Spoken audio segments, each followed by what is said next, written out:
HSC 2026-এর ইংরেজি প্রথম পত্রের যে পরীক্ষা হয়েছে প্রত্যেকটা প্রশ্নের সলিউশন এই ভিডিওতে তোমরা পেয়ে যাবে। সো আমরা 1 নং থেকে শুরু করে 11 নং পর্যন্ত প্রত্যেকটা প্রশ্নের উত্তর এখানে দেখিয়ে দেব। সেখানে তোমরা মিলে নিতে পারবে যে তুমি কত নম্বর পাবে বা তোমার পরীক্ষা কেমন হয়েছে। তাহলে শুরু করে দিচ্ছি। তার আগে সবার কাছে ছোট্ট একটা রিকোয়েস্ট, তোমরা যদি এখনও চ্যানেলটা সাবস্ক্রাইব না করে থাকো তাহলে এখনই সাবস্ক্রাইব করে ফেলো। তাহলে আমরা পরবর্তী যে বিষয়গুলো আছে সেগুলো সলিউশন আমরা আপলোড করব। তাহলে চলো শুরু করছি। দেখো, এখানে প্রথমে আমরা আলোচনা করব 1 থেকে 3 নং পার্ট 1, অর্থাৎ এখানে প্যাসেজ থেকে যেগুলোর উত্তর দিতে বলা হয়েছে। প্রথমে 1 নংয়ে আছে যে এমসিকিউ, তোমরা জানো। এখন প্রথম প্রশ্ন হচ্ছে হোয়াট ইজ মনসামঙ্গল। মনসামঙ্গল কি? এটা হচ্ছে এ মেডিভাল এপিক। সেটা কিন্তু একেবারে প্রশ্ন থেকে হুবহু কমন এসেছে। আমরা যদি প্রশ্নতে তাকাই, দেখো এখানে একটু নিচে স্ক্রল করি আমরা। এই যে দেখো মনসামঙ্গল কমা দিয়ে লেখা আছে এ মেডিভাল এপিক, ঠিক আছে। সো এখান থেকে কিন্তু হুবহু কমন চলে এসেছে। আচ্ছা, সবগুলোর ব্যাখ্যায় আমরা না যাই তাহলে অনেক বেশি লম্বা হয়ে যাবে ভিডিও। এরপরে 2 নংয়ে যেটা বলা হয়েছে the word legendary refer to, এখানে বলা হয়েছে মাইথিক্যাল বা মিথিক্যাল, ঠিক আছে। এরপরে the synonym of impregnable, so এটা দ্বারা কী বোঝানো হয়েছে? ইনঅ্যাক্সেসিবল, ঠিক আছে। এরপরে পরবর্তী প্রশ্ন হচ্ছে why was the iron chamber build, সেখানে টু সেভ লক্ষিন্দর। এরপরে পরবর্তী প্রশ্ন হচ্ছে how did Behula float on water, এখানে on a raft, so banana raft এখানে বলা আছে। আচ্ছা, এরপরে 2 নং প্রশ্ন হচ্ছে প্রশ্ন উত্তর, ঠিক আছে, অর্থাৎ প্রশ্নের উত্তর দিতে হবে। সো প্রথম প্রশ্ন হচ্ছে do you think Behula is a legendary character. So এখানে উত্তরটা হবে এরকম যে ইয়েস আই ডু, মানে আমি মনে করি যে বেহুলা একটা লিজেন্ডারি ক্যারেক্টার। আচ্ছা, Behula is a legendary character because she showed extra ordinary courage, patient and love. She রিস্কড her life to bring her husband back from death. আচ্ছা, এরপরে আমরা 2 নম্বর প্রশ্নের উত্তরে যাই। 2 নম্বর প্রশ্নটা হচ্ছে how did Behula bring her husband's life back. So এখানে অ্যান্সারটা দেওয়া আছে Behula carried her husband dead body on a banana raft on the অ্যাডোবি of the gods. She prayed to Manasa with deep devotion and promised that Chand Sadagar would worship her. Moved by her love and devotion Manasa restored Lakhindar's life. এরপরে সিনং যে প্রশ্নটা আছে 3 নম্বর, why was Manasa angry with চাঁদ সদাগর।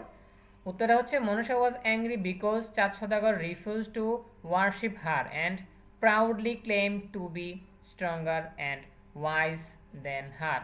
আচ্ছা, তারপরে নং যে প্রশ্নটা হচ্ছে what was the ultimate destination of Behula and Lakhindar and how. অ্যান্সারটা হচ্ছে their ultimate destination was their heavenly Adobe. After returning home and fulfilling their duties, they went back to heaven as Aniruddha and Usha. আচ্ছা, তারপরে আমরা পরবর্তী প্রশ্নে যাই। 5 নম্বর প্রশ্নটা হচ্ছে why did Manasa accept Behula's prayer.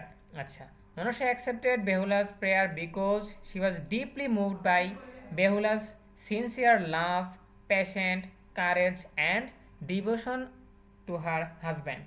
আচ্ছা, এরপরে আমরা পরবর্তী প্রশ্নে চলে যাই। পরবর্তী প্রশ্নটা হচ্ছে complete the flow chart. So এখানে bad effect of overspending, এখানে কিন্তু প্রথমটা পূরণ করেই দেওয়া আছে, দ্বিতীয়টা তোমরা এভাবে পূরণ করতে পারতে যে leading to financial ruin or debit. এরপরে সি নম্বরে দিতে পারতে ক্রিয়েটিং আনহ্যাপিনেস উইদিন ফ্যামিলিজ। এরপরে 4 নম্বরে বলা হয়েছে যে তোমরা এইভাবে পূরণ করতে পারতে যে making people dissatisfied with what they have. এরপরে 5 নম্বরটা তোমরা এইভাবে পূরণ করতে পারতে developing addiction to brands and luxury items. এরপরে 6 নং তোমরা এইভাবে পূরণ করতে পারতে কজিং সাইকোলজিক্যাল প্রবলেমস। এরপরে 3 নম্বর হচ্ছে সামারি। সো পেজটা সামারি তোমরা যেভাবে খুশি করতে পারো, তবে ছোট্ট করে আমরা একটা সামারি লিখেছি, তোমরা এটার সাথে মিলিয়ে নিতে পারো যে কতটুকু তোমাদের সাথে প্রাসঙ্গিক হয়েছে। Spending money is a part of everyday life, but unnecessary spending or spending beyond one means has harmful effects. Overspending can make life stressful and lead to be debt and financial ruin. It also created unhappiness in familiar and makes people dissatisfied with what they already have. People become addicted to buying branded and fashionable products. Over time, this habit may cause serious psychological problems. Therefore, everyone should spend money wisely and within their limits. আচ্ছা, তারপরে 4 নং হচ্ছে fill in the blanks. So fill in the blanks এর অ্যান্সারগুলো আমরা এখানে দিয়েছি। এ নম্বরে তোমরা লিখতে পারতে রিগার্ডেড, এরপরে বি নম্বরে কালচারস, সি নম্বরে অ্যাসোসিয়েটেড, ডি নম্বরে ডিউ টু, ই নম্বরে আছে কোকন, এফ নম্বরে আছে বাটারফ্লাই, জি নম্বরে আছে উইংস, এইচ নম্বরে আছে কানেক্টেড, আই নম্বরে আছে বিউটি, যে নম্বরে আছে সিম্বলস। তো এখানে পাশাপাশি তোমাদেরকে বলে রাখি যে প্রাসঙ্গিক যে কোনো উত্তর হলেই হবে। এটা যে উত্তর বা যে অর্থ মিন করতেছে এরকম সিমিলার কোনো ওয়ার্ড ইউজ করা যাবে, সমস্যা নেই। এরপরে কমপ্লিটেড প্যাসেজ এখানে আমরা দিয়ে দিয়েছি, তোমরা যাতে পুরোটা একসাথে পড়ে নিতে পারো। সো আমরা যেহেতু একবার উত্তরটা বলেছি আমরা এখানে আর সময় ক্ষেপণ করছি না। এরপরে 5 নঙে আছে ফিল ইন দ্য গ্যাপস, শূন্যস্থান পূরণ, সেখানে উত্তরগুলো আমরা দিয়ে রেখেছি। সো আমরা পুরো কমপ্লিট প্যাসেজটাই জানাচ্ছি, যেহেতু আমরা আগেরটা শুধুমাত্র শূন্যস্থানের উত্তরগুলো বলেছি। Air and water are two important elements of the environment. This elements are essential for life on earth. এরপরে আছে they are often polluted in many ways. Air is polluted mostly by smoke, water by different kind of wastes. এরপরে if we want to live healthy life we should prevent the pollution and the environment. Total prevention may be impossible but we can certainly reduce pollution by raising awareness among people. আচ্ছা, এরপরে আমরা 6 নঙে চলে যাই। 6 নং আছে rearrange. So রিঅ্যারেঞ্জের complete স্টোরিটা আমরা পড়ছি না, আমরা তোমাদেরকে ডিরেকশনটা দিয়ে দিচ্ছি যে কিভাবে রিঅ্যারেঞ্জটা করা সঠিক। প্রথমে হচ্ছে ই, তারপরে হচ্ছে বি, তারপরে হচ্ছে আই, তারপরে হচ্ছে ডি, তারপরে হচ্ছে জে, তারপর হচ্ছে এইচ, তারপরে হচ্ছে এ, তারপরে হচ্ছে সি, তারপরে জি, সবশেষে এফ। সো এখানে আমরা পুরো স্টোরিটা দিয়ে দিয়েছি, তোমরা চাইলে লাইন বাই লাইন একসাথে পড়ে দেখতে পারো। এরপরে আমরা 6 নঙে যেটা দেখতে পাচ্ছি, 6 নঙে একটা স্টোরি এসেছে, the Fox and the grapes, অর্থাৎ শিয়াল আর আঙুর ফলের যেই স্টোরিটা বা গল্পটা আছে সেটা কিন্তু লিখতে বলা হয়েছে। ঠিক আছে, সো তোমরা আশা করি এইটা আমরা ষষ্ঠ শ্রেণী থেকে পড়ে আসতেছি, তাই তোমাদের একেবারে কমন, তোমরা চাইলে এখান থেকে লিখতে পারতে। আর এটার মোরাল হচ্ছে it is easy to despise what we can not get, মানে আমরা যেটা পাই না সেটাকে আমরা খুব সহজেই ডিসপাইট করতে পারি বা ঘৃণা করতে পারি। আচ্ছা, এরপরে আমরা দেখেছিলাম যে স্টোরিতে শিয়ালটা আঙুর ফল খেতে পারছে না, এই জন্য সে বলতেছে আঙুর ফল আসলে টক, অর্থাৎ যেটা আমি পাচ্ছি না সেটা সম্পর্কে ঘৃণা পোষণ করতেছি বা সেটা সম্পর্কে বদনাম ছড়াচ্ছি। আচ্ছা, তারপরে 7 নং আছে প্যারাগ্রাফ। প্যারাগ্রাফ হচ্ছে আর্টিফিশিয়াল ইন্টেলিজেন্স, অর্থাৎ কৃত্রিম বুদ্ধিমত্তা। সো তোমরা আইসিটিতে এই বিষয়টা সম্পর্কে অনেক জেনেছো। সো তোমরা যারা ফ্রি হ্যান্ড রাইটিং পারো, অর্থাৎ যে কোনো একটা বিষয় সম্পর্কে লিখতে পারো, তাদের কোনো অসুবিধাই হয় নাই, কারণ আইসিটিতে তোমরা এই বিষয়টা সম্পর্কে বিস্তর জ্ঞান লাভ করেছো, সেই জ্ঞানটুকু কাজে লাগিয়েই তোমরা খুব সহজেই লিখে ফেলতে পারতে। আচ্ছা, তারপর আমরা এখানে অ্যান্সারটা দিয়ে রেখেছি, তোমরা চাইলে এখান থেকে স্ক্রিনশট নিয়ে একটু মিলিয়ে দেখতে পারো যে তুমি যেভাবে লিখেছো সেরকম হলো কি না। আচ্ছা, এরপরে 8 নং আছে কমপ্লিট দ্য স্টোরি। আচ্ছা, কমপ্লিট দ্য স্টোরি এখানে সাকসেস থ্রো ইনোভেশন। আচ্ছা, এখানে কিন্তু একটা ইউনিক স্টোরি দেওয়া হয়েছে। সো তোমরা কে কীভাবে লিখেছো জানি না, তবে আমরা এখানে একটা মডেল দিয়ে রেখেছি, তোমরা চাইলে এখান থেকে স্ক্রিনশট নিয়ে একটু মিলিয়ে দেখতে পারো বা পড়ে নিতে পারো। আমরা মোরালটা দেখে দিচ্ছি, innovation and hard work lead to success. আচ্ছা, এরপরে আমরা পরবর্তীতে যাই। পরবর্তী প্রশ্নটা হচ্ছে email.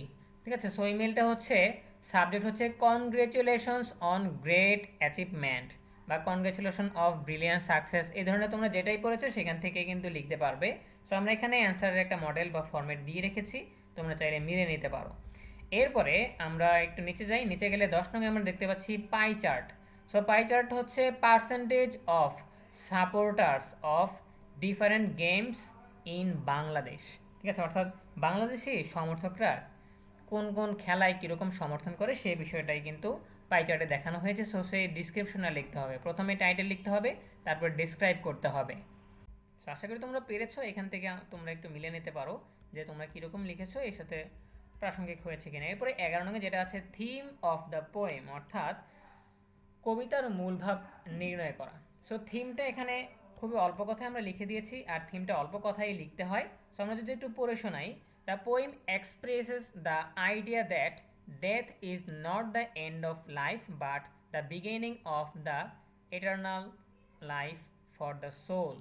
The poet explains that the human body is only a temporary home of our soul. Through beautiful metaphors such a bird leaving its cage, a pearl leaving its shell, and a treasure hidden beneath dust, the poet show that the soul becomes free after death. Therefore, people should not mourn excessively because death liberates the soul from worldly suffering. The poems also emphasize faith in God, the immortality of the soul, and the hope of the peaceful life in heaven. Overall, the presents death as a joyful transition rather than something to fear. So এই হচ্ছে তোমাদের প্রত্যেকটা প্রশ্নের উত্তর। আশা করি তোমরা উত্তরটা পেয়ে গেছো সঠিকভাবে। আমরা একটু সময় নিয়ে উত্তরটা তৈরি করার জন্য ভিডিওটা আসতে একটু দেরি হয়েছে, তবে আমরা চেষ্টা করব আরও দ্রুত সময়ের মধ্যে তোমাদের প্রশ্নগুলো সলভ করে আপলোড করে দিতে। সো এই ছিল আমাদের এখনকার আয়োজন। এ বিষয়ে তোমাদের যে কোনো প্রশ্ন কিংবা মতামত জানাতে পারো কমেন্টে। ভালো থাকো সবাই, ধন্যবাদ সবাইকে।